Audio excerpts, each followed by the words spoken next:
শুভেন্দু অধিকারীর পর এবার বিজেপি বিধায়ক হিরণের বিরুদ্ধে স্বাধিকার ভঙ্গের নোটিশ আনা হলো বিধানসভায়। রাজ্য সরকারের স্কচ পুরস্কার নিয়ে বিতর্কিত মন্তব্য করেছিলেন হিরণ। বুধবার বিধানসভায় জানিয়েছিলেন অর্থের বিনিময়ে রাজ্য সরকার স্কচ পুরস্কার পেয়েছে। বৃহস্পতিবার সেই মন্তব্যের পরিপ্রেক্ষিতেই অর্থমন্ত্রী চন্দ্রিমা ভট্টাচার্য স্বাধিকার ভঙ্গের নোটিশ এনে দাবি করেন হিরণকে লিখিত নথি দিতে হবে। সেই মতো স্পিকার তাকে সতর্কও করেন। পাল্টা হিরণের বক্তব্য, লিখিতভাবে তাকে জানাতে হবে, তাহলে প্রমাণ সমেত নথি জমা দেবেন। ওনারা চাইছেন যে লিখিত আকারে আমাকে রিপ্লাই দিতে, যদি লিখিত আকারে আমাকে রিপ্লাই দিতে হয় তো ওনারা আমাকে লিখিত আকারে জানাক। এখন তো লিখিতভাবে আমাকে স্পিকার জানাননি।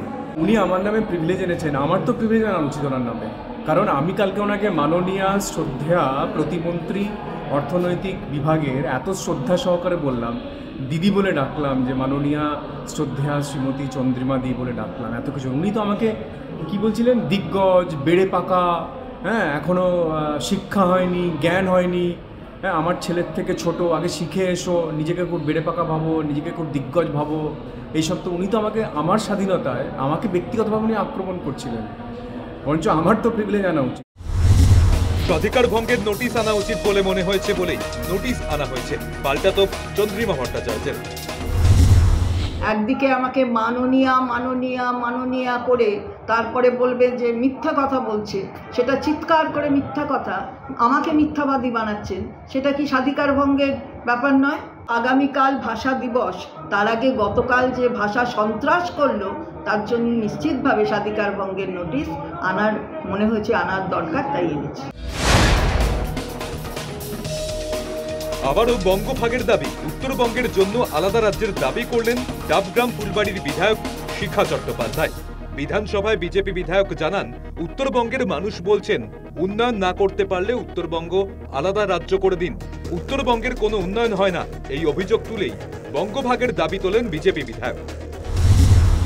সমস্ত কিছু নিয়ে মানুষের এত বেশি ক্ষোভ, মানুষ বলছে আপনারা কি করছেন, আপনারা বিধানসভায় আপনাদেরকে পাঠিয়েছি, আপনারা অন্তত চিন্তা ভাবনা করুন, গিয়ে বলুন যে তারা যদি কাজ না করতে পারে উত্তরবঙ্গকে আলাদা করে দিই, এটা কেন্দ্রীয় শাসন হোক বা অন্য কিছু হোক, যেভাবে গোয়া টোয়া চলছে সেভাবে চলবে, আমাদের উন্নয়নটা হোক, আমরা উন্নয়ন চাইছি। মানুষের কথা আমি ওখানে তুলে ধরেছি, এটা তো আমার কর্তব্য, আমি বাধ্য তাদের কথা তুলে ধরতে, তাদের দাস অনুদাস আমি। বিজেপি বিধায়কের কথা অপ্রাসঙ্গিক, বাংলার মানচিত্রে 1 ইঞ্চি পরিবর্তন রক্ত দিয়ে রোখা হবে, জানালেন শিলিগুড়ি মেয়র গৌতম দেব। স্বাধীনতার পর বাংলা একবার ভাগ হয়েছে, আর তো বাংলাকে ভাগ করার কোনো প্রশ্ন নেই। আমরা উত্তরবঙ্গ দক্ষিণবঙ্গ বলে দেখি না, টোটাল বাংলাকে একই মানচিত্রে, বাংলার মানচিত্রে 1 ইঞ্চি পরিবর্তন রক্ত দিয়ে রোখা হবে, সে বিজেপি যতই শক্তিশালী হোক। মুখ্যমন্ত্রী মৃত্যু কুম্ভ মন্তব্য নিয়ে নালিশ জানাতে রাজ্যপালের সঙ্গে সাক্ষাৎ করলেন বিরোধী দলনেতা শুভেন্দু অধিকারী। বৃহস্পতিবার বিকেলে শুভেন্দু অধিকারীর নেতৃত্বে রাজভবন যান বিজেপি বিধায়করা। মুখ্যমন্ত্রীর মৃত্যু কুম্ভ শব্দবন্ধ ব্যবহারের প্রতিবাদে বৃষ্টিতে হেঁটেই মিছিল করেন বিজেপি বিধায়করা।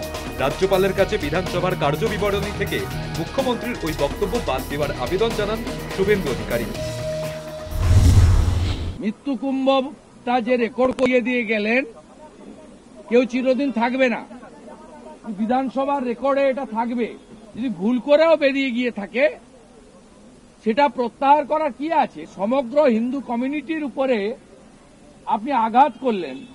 রাজ্যপাল মহোদয় প্রপারলি স্পিকারকে বলুন এক্সপাঞ্জ করতে, আমরা চাই না রেকর্ডে থাকুক।